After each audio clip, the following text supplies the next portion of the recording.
Welcome in Aradhya classes. Today we learn Standard 9 Science, Chapter number 8.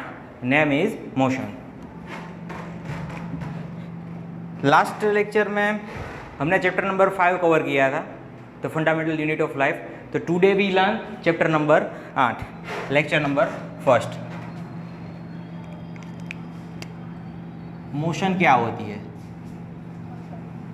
What is motion? तो आप समझो दोस्तों, when any object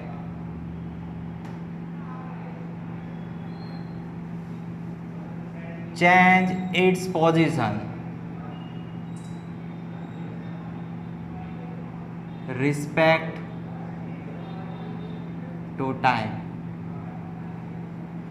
कोई भी ऑब्जेक्ट है वो टाइम के हिसाब से अपनी पोजीशन कंटिन्यूअसली चेंज करता है, तो इसे हम बोलते हैं मोशन. कुछ एग्जांपल देख लेते हैं मोशन के. Example of motion.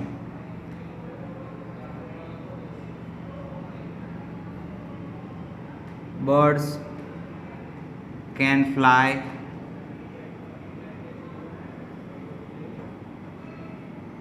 Fish can swim.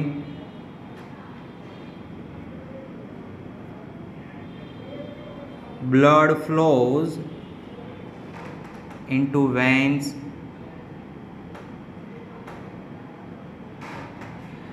Arteries भी बोल सकते हैं हम. तो हमारी जो वेन्स और आर्टरीज होती है तो उसमें क्या फ्लो करता है? ब्लड. तो बर्ड्स कैन फ्लाई, मतलब कि उड़ता हुआ जो भी पंछी है तो वो क्या करता है? वो इन मोशन कंडीशन में है. जो फिश वाटर में स्विम करती है तो हमारी फिश क्या है? इन मोशन कंडीशन में, मोशन सिचुएशन में. Blood flows into veins and artery, तो हमारा ब्लड क्या करता है? हमारा ब्लड मोशन करता है. तो ये कुछ एग्जाम्पल थे जो हम देख सकते हैं या फील कर सकते हैं. कोई एग्जाम्पल ऐसे होते हैं तो ये मोशन को हम सिंपली बोलते हैं visible motion.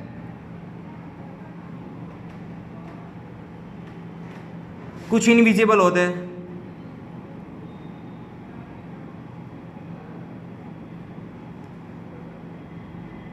As for example air. तो एयर कंटिन्यूअसली मूविंग, तो एयर को आप देख नहीं सकते लेकिन आप फील कर सकते हैं, क्योंकि एयर चलती है, हवा चलती है, तो हवा चलने से जो ट्रीज के लीव्स होते हैं वो कंटिन्यूअसली क्या करते हैं? हिलते रहते हैं. तो वो क्या वजह है हिलने की? तो एयर. तो एयर पास होती है तब लीव्स हिलते हैं. इनडायरेक्टली एविडेंस देते हैं. कुछ इनविजिबल मोशन होती है, जैसे कि एयर की मोशन, वो इनविजिबल मोशन है, तो वो मोशन करती है लेकिन दिखाई नहीं देती है, लेकिन वो एविडेंस देती है कि हाँ वो मोशन में है. As for example moving leaves, change season, sunset, sunrise. ये वो एग्जाम्पल है जिसमें हमारी अर्थ क्या करती है? मूव करती है. तो ये कुछ मोशन की बेसिक बात थी. और एक एग्जाम्पल आता है, तो कोई चीज होती है, जैसे ये मानो कि ये ट्री है, ये ट्री के पास से कोई रोड गुजरता है, वहाँ से कोई बस निकलती है और बस में ए नाम का कोई लड़का बैठा है.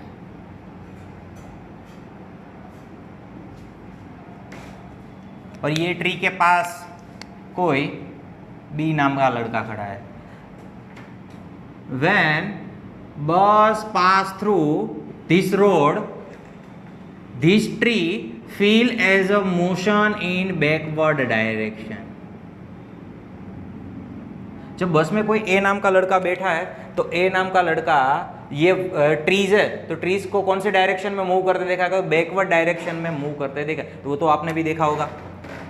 लेकिन ये ट्री अकॉर्डिंग टू बी, जो बी नाम का लड़का है तो उनके हिसाब से ये ट्री क्या है, तो ये ट्री स्टेशनरी फेज है। तो according to A tree is in motion, but according to B boys tree is in stationary. मतलब ये जब रोड के पास से बस निकलती है, तो जब बस में कोई भी पर्सन बैठा है तो वो ट्री को कैसे ऑब्जर्व करेगा, वो ऐसे ऑब्जर्व करेगा कि जैसे ट्री बैकवर्ड साइड में जा रहा है। और ट्री के पास कोई लड़का खड़ा है तो वो ट्री को कैसे ऑब्जर्व करेगा, तो tree is in stationary, tree move नहीं करता है। तो इट डिपेंड्स करता है कि आप कौन से कंडीशन में किसी ऑब्जेक्ट को ऑब्जर्व करते हो। तो ये प्रूव करने के लिए आपको एक एग्जांपल भी दिया हुआ है, एक्टिविटी 8.1, जिसमें आपको बोला गया है कि आप अपनी क्लासरूम की वॉल को ऑब्जर्व करो। आप क्लासरूम में बैठे हो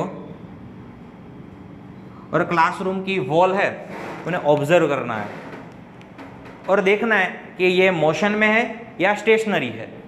तो आप बोलोगे कि जब हम क्लास में बैठते हैं तब हमारे आसपास क्लासरूम की जो वॉल होती है वो क्या है, वो स्टेशनरी है। तो when we are in classroom the wall is in stationary, but यही क्लासरूम को आप स्पेस में से देखोगे तो आपको मूविंग लगेगा, क्योंकि ये क्लासरूम है तो वो कहाँ आया हुआ है, तो ये अर्थ पे आया हुआ है, पृथ्वी पे आया है। तो ये पृथ्वी कंटिन्यूअसली क्या करती है, मूव करती है। तो जब आप स्पेस में से देखोगे तब आपको आपका क्लासरूम कैसा लगेगा, कंटिन्यूअसली मूविंग पोजीशन में लगेगा।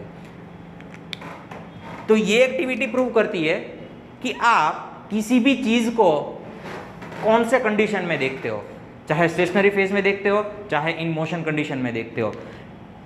जब ए नाम का लड़का बस में जा रहा था तब ये खुद क्या था, ये खुद अपनी मोशन में था, इसीलिए ये ट्री स्टेशनरी था। ओरिजिनली वो क्या था, वो स्टेशनरी था। लेकिन ये ए लड़का को फील कैसा हुआ कि वो बैकवर्ड साइड में जा रहा है। और आप बी की बात करो तो बी को ये ट्री कैसा लगेगा, ये स्टेशनरी लगेगा, क्योंकि बी खुद क्या है, स्टेशनरी है। तो वो डिपेंड करता है कि आप कौन से कंडीशन में हो। जब आप स्टेशनरी फेज में होगे तो आपको सभी चीज स्टेशनरी लगेगी, और आप कंटिन्यूअसली मूविंग पोजीशन में होगे तो कोई भी चीज आपको कैसी लगेगी, कंटिन्यूअसली मूव करती है वो लगेगी। तो ये लिख देते हैं, when we are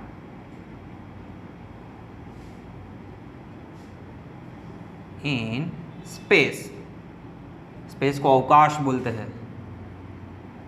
the wall is in moving position. Activity 8.2 वो भी कुछ ऐसा समझाने का प्रयत्न करती है कि आप एक ट्रेन में बैठे हो, वो ट्रेन एट रेस्ट पोजीशन में है,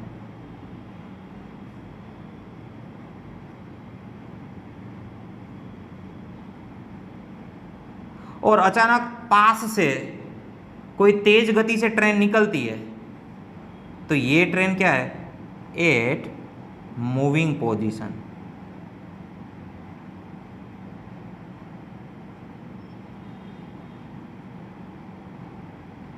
ये ट्रेन कंटिन्यू क्या करती है, ये ट्रेन कंटिन्यू मूव करती है।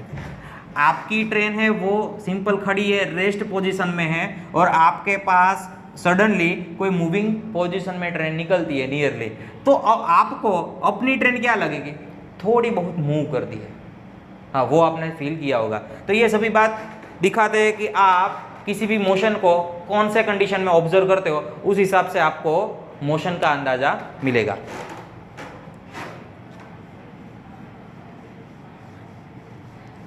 जो नेक्स्ट टॉपिक आता है वो है describe the motion.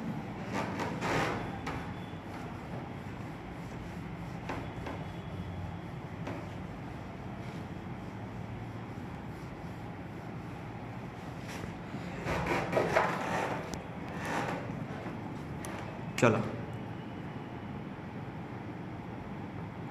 Uncontrolled motion और कंट्रोल्ड मोशन।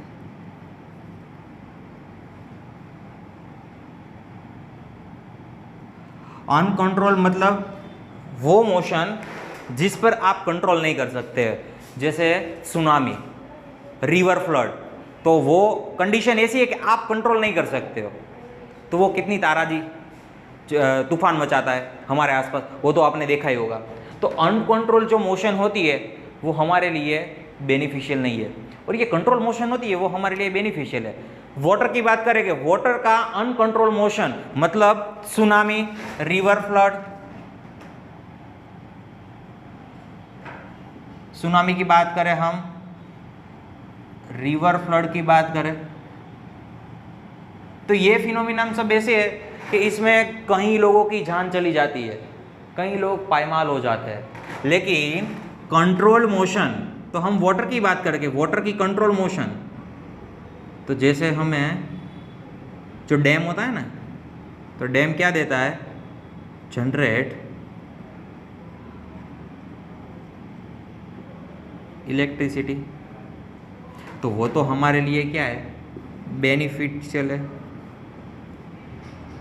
तो आप समझो दोस्तों, एक कुछ अनकंट्रोल मोशन ऑफ वाटर की बात करें तो सुनामी, रिवर फ्लड तो बहुत बड़ा तूफान मचा दे, कई लोगों की जान ले लेता है। लेकिन कंट्रोल मोशन, हम पानी की कंट्रोल मोशन की बात करें तो वो तो हमारे लिए बेनिफिशियल है। वो क्या करे, वो जनरेट इलेक्ट्रिसिटी। तो हम डैम में जो भी पानी इकट्ठा करके स्लोप बनाते हैं और क्या जनरेट करते हैं, इलेक्ट्रिसिटी जनरेट करते हैं, तो वो तो हमारे लिए बेनिफिशियल है। लेकिन जब यही वाटर की मोशन अनकंट्रोल हो जाती है तब इसे हम बोलते हैं सुनामी या रिवर फ्लड। तो ये इलेक्ट्रिसिटी जनरेट में काम नहीं आते, वो रिवर्सली क्या जनरेट करता है, वो तूफान जनरेट करता है, कई लोगों की जान ले लेता है। तो वो एनवायरनमेंट के लिए, और सराउंडिंग के लिए अनकंट्रोल मोशन क्या है, हैजार्डस है, और कंट्रोल मोशन बेनिफिशियल है।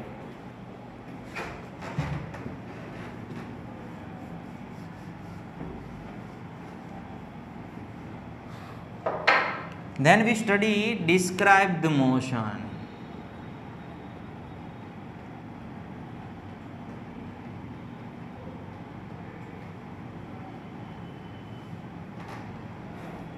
चलो, आपको एक सिंपल क्वेश्चन पूछा जाता है कि आपकी स्कूल 2 किलोमीटर दूर है, रेलवे स्टेशन 3 किलोमीटर दूर है, पोस्ट ऑफिस 10 किलोमीटर दूर है, तो आप बोलोगे कहाँ से दूर है? स्कूल हमारी 2 किलोमीटर दूर है, लेकिन कहाँ से? मेरे घर से, मेरे फ्रेंड के घर से। रेलवे स्टेशन 3 किलोमीटर दूर है, लेकिन कहाँ से? मेरे घर से, पास वाले घर से, मेरी सोसाइटी से, पास वाली सोसाइटी से। तो आपको कोई परफेक्ट पॉइंट चाहिए, किसी भी डिस्टेंस को डिस्क्राइब करने के लिए आपको क्या चाहिए, कोई परफेक्ट पॉइंट चाहिए, कोई रेफरेंस पॉइंट चाहिए। जैसे आपको बोला जाता है कि आपके घर से रेलवे स्टेशन 3 किलोमीटर दूर है, तो आपका घर क्या हुआ आपके लिए? रेफरेंस पॉइंट हुआ। समझो,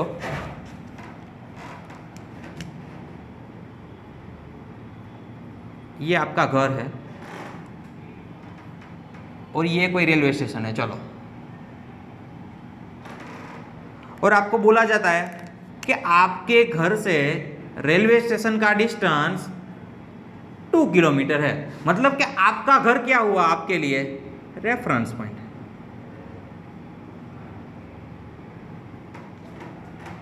चलो, यही रेलवे स्टेशन आपके गांव में कोई पोस्ट ऑफिस है,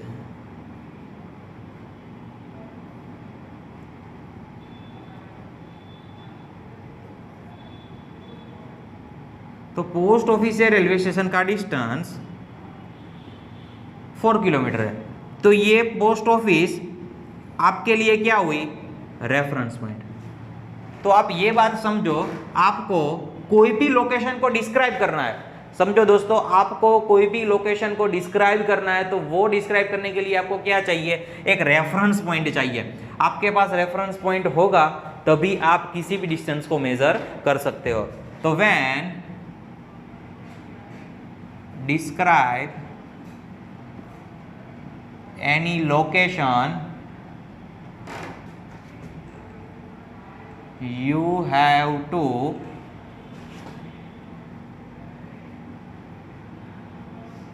reference point, and this reference point called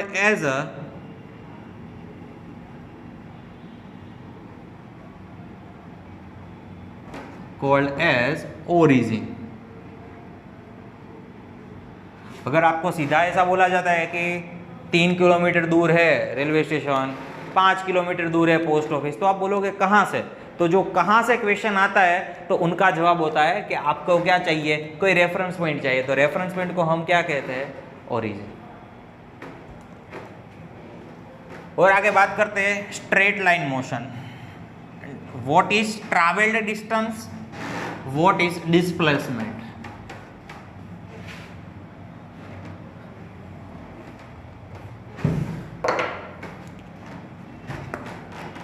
समझो. चलो,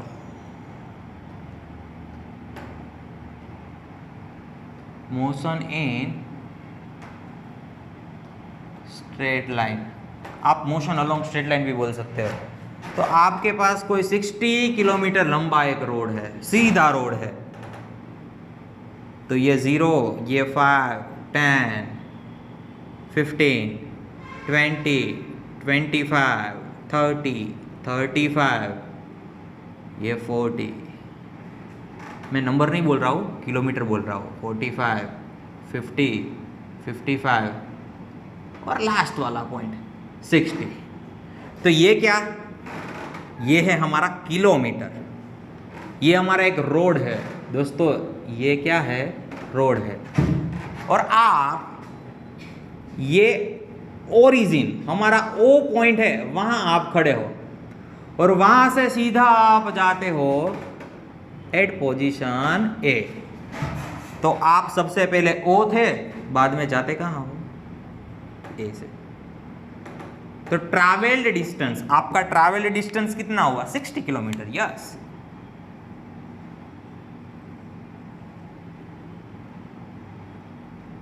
कितना हुआ ट्रैवल्ड डिस्टेंस आपका? जब आप ओ से ए जाते हो तब 60 किलोमीटर. चलो, आपका काम खत्म हो गया. आप वापिस अपने घर आते हो तो 60 में से आप स्टार्ट करते हो और आते हो इधर, आप इधर स्टॉप लेते हो. तो आप सबसे पहले कहाँ थे? ए पे थे. वहां से आप क्या आए? बी पे. तो 60 - 35, तो आपने कितना किलोमीटर ट्रैवल किया? Travel distance 25 kilometre. आप गिन सकते हो, 5, 5, 10, 15, 20 और 25, 25. 60 - 35 करोगे तो भी आपको 25 मिल जाएगा. चलो, आप बी पे हो. बी पे होटल में आपने रेस्ट किया. बाद में आप आते हो ये पोजीशन सी पे, और अचानक ये पोजीशन पे आने के बाद आपकी गाड़ी क्या पड़ जाती है? बंद पड़ जाती है. आप वहीं पे क्या कर रहे हैं? खड़े हो. तो आप सबसे पहले कहाँ थे? बी पे. और पहुंचे कहाँ पे? सी पे. तो कितना डिस्टेंस ट्रैवल किया? 35 - 25, सिंपल ही 10 किलोमीटर. तो आपने टोटल कितने किलोमीटर ट्रैवल किए? तो टोटल ट्रैवल डिस्टेंस इज 60 + 25 + 10. तो आपको आंसर मिलेगा 95 किलोमीटर. आपने कितना डिस्टेंस ट्रैवल किया? 95 किलोमीटर. तो आपका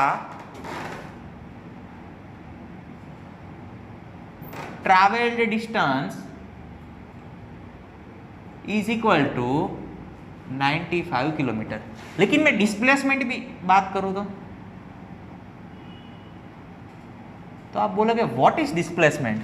तो डिस्प्लेसमेंट इज सिंपल दोस्तों, याद रखो, distance between final position minus नहीं बोलते, डिफरेंस आ गया ना. Distance between final position and initial position.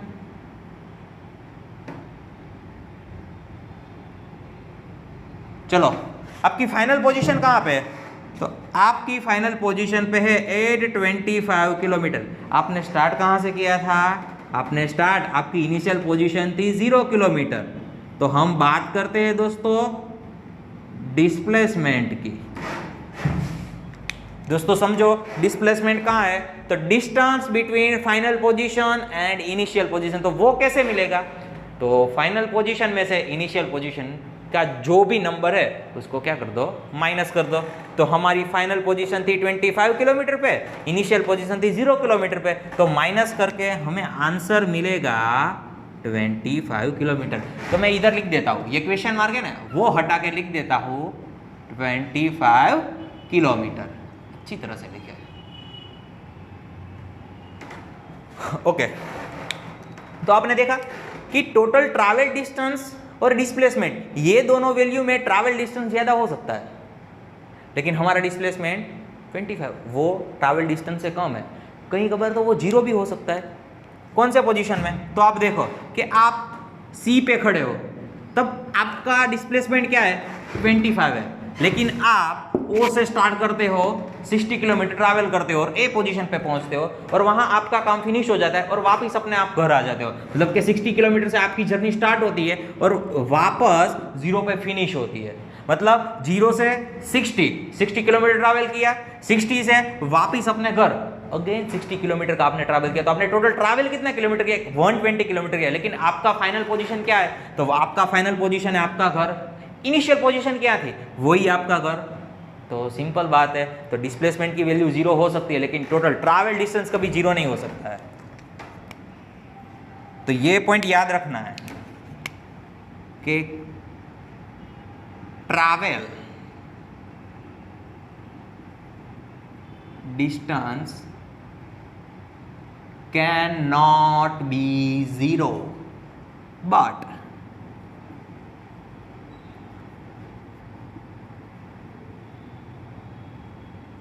Displacement can be 0।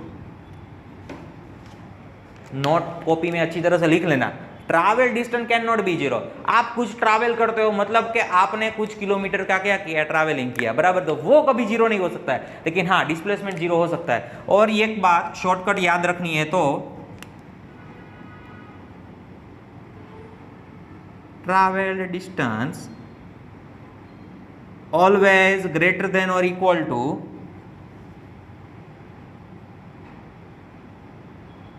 displacement। खास लिखो, ये बात लिखो अपने कॉपी पे। तो ये थी ट्रैवल डिस्टेंस और डिस्प्लेसमेंट की बात।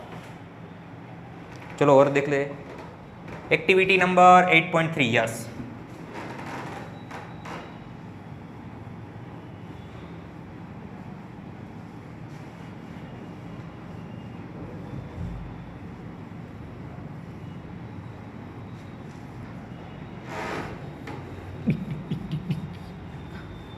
आप दिल्ली में रहते हो, ऐसा आप सोच लो, और आपको जाना है भुवनेश्वर।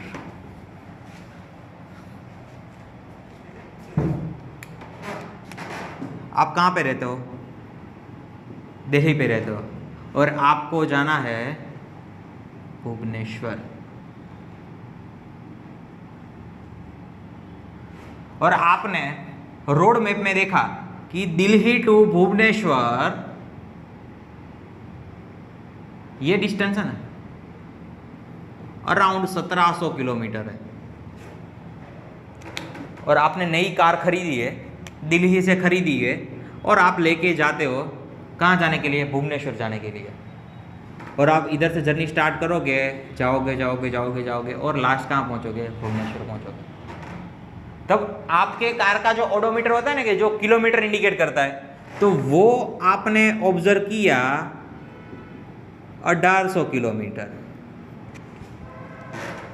आप दिल्ली पे रहते हो, भुवनेश्वर जाना है, दिल्ली में आपने नई कार खरीदी है, तो उनका ओडोमीटर स्टार्टिंग में क्या था? 0 पे था। बाद में जैसे आप भुवनेश्वर पहुंचते हो और ऑब्जर्व करते हो, तो तब आपके कार का जो ओडोमीटर है वो क्या इंडिकेट करता है कि आपने 1800 किलोमीटर ट्रैवल्ड किया। लेकिन आपने मैप में देखा था, इंडियन मैप में, कि दिल्ली टू भुवनेश्वर का जो डिस्टेंस है वो तो 1700 किलोमीटर ही है।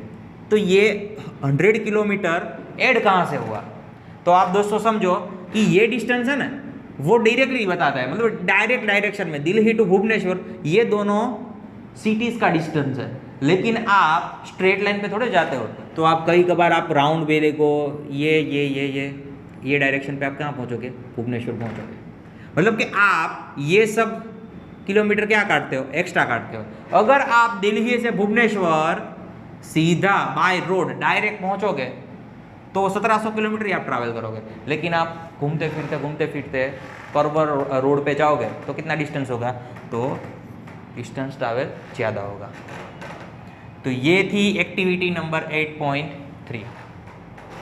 तो दोस्तों ये हमने बात की distance travel, motion, reference point, control motion, uncontrol motion. हम किसी भी मूविंग पार्टिकल्स को कौन सी कंडीशन में ऑब्जर्व करते हैं। और एक बात कर दूं, चलो कोई फार्मर है, उनके पास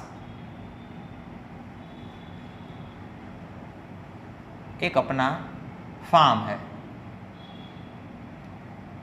ये फार्मर ए पोजीशन पे खड़ा है।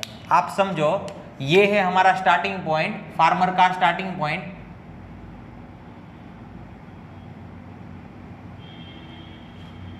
और अपने पास मीटर टेप होती है ना, हाँ, वो लेके निकल जाता है और ए से स्टार्ट करता है अपनी journey, along his besides B position पे आता है। बाद में वहाँ से वो सी पोजीशन पे आता है। तो वो डिस्टेंस कितना ट्रैवल करता है, ए टू बी, बी टू सी। तो इसको हम बोलते हैं ट्रैवल्ड डिस्टेंस। तो दोस्तों अब आपको मैं पूछूं कि ये फार्मर का डिस्प्लेसमेंट कितना हुआ,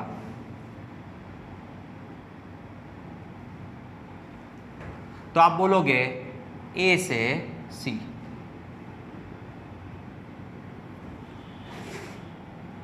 तो आप ए से बी जाओ, बी से सी जाओ, या सीधा ए से सी आओ, तो ए से सी की वैल्यू छोटी होगी। लेकिन ए से बी जाओगे, बी से सी आओगे, तो ये वैल्यू क्या होगी, आप ये मेजर करोगे तो सबसे पहले आपको ए बी मेजर करना पड़ेगा और बाद में बी सी मेजर करने का, तब आपको क्या मिलेगा, ट्रैवल डिस्टेंस मिलेगा। और आप ये बात करो ए से सी, पाइथागोरस थ्योरी, तो ये आपको कैसा मिलेगा, ए बी और बी सी का जो समेशन है ना, उससे कम ही मिलेगा। मतलब कि डिस्प्लेसमेंट ए सी की वैल्यू क्या है, ट्रैवल डिस्टेंस से कम है। तो यही फंडा आप इसमें भी लगा सकते हो कि आप दिल्ली टू भुवनेश्वर जाते हो, तब आप घूम फिर के जाते हो तो सिंपल ही आप ज़्यादा ही ट्रैवल करोगे, तो आपकी कार ज़्यादा ही चलेगी, ज़्यादा किलोमीटर ही चलेगी। लेकिन आप सीधा जाओगे, बराबर है। अगर ये फार्मर जो अपनी साइड्स की जो बाउंड्री है, बाउंड्री से नहीं जाता और सीधा पैदल चल के सी पे पहुंचता है, तो वो ए से बी और बी से सी का जितना डिस्टेंस होता है वो डिस्टेंस से थोड़ा बहुत कम काटेगा। तो दोस्तों ये थी स्ट्रेट लाइन मोशन, और मोशन को हम कैसे डिस्क्राइब करते हैं। दोस्तों नेक्स्ट लेक्चर में हम जो मिलने वाले हैं, तो नेक्स्ट लेक्चर का टॉपिक होगा what is speed, what is velocity, uniform motion और नॉन यूनिफॉर्म मोशन। तो दोस्तों मिलते हैं नेक्स्ट लेक्चर नंबर 2 में।